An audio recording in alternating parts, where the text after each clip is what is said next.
ഇറങ്ങി വരുന്നു, മുടി സ്ട്രെയിറ്റ് ചെയ്തിട്ട് വരുന്നു, അതേപോലെ തന്നെ ഫേഷ്യൽ ചെയ്തിട്ട് വരുന്നു എന്ന തരത്തിൽ കുറെ ചിത്രങ്ങൾ പ്രചരിക്കുന്നുണ്ട്. അപ്പൊ അതിന്റെ ഒരു സത്യാവസ്ഥ എന്താണ്?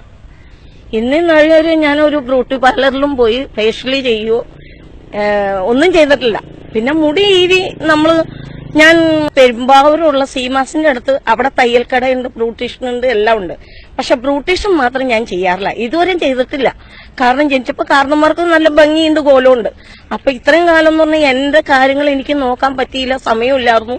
ഇപ്പൊ എനിക്ക് കുളിക്കാനും നനയ്ക്കാനും പറ്റിയതുകൊണ്ട് എന്റെ കാരണന്മാർ കാണാൻ കൊള്ളാവുന്നതുകൊണ്ട് അവരുടെ ഒരു കോലവും രൂപവും എനിക്ക് കിട്ടണു.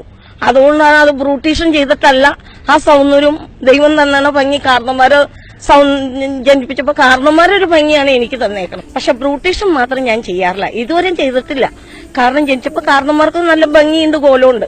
അപ്പൊ ഇത്രയും കാലം എന്ന് പറഞ്ഞാൽ എന്റെ കാര്യങ്ങൾ എനിക്ക് നോക്കാൻ പറ്റിയില്ല, സമയമില്ലായിരുന്നു.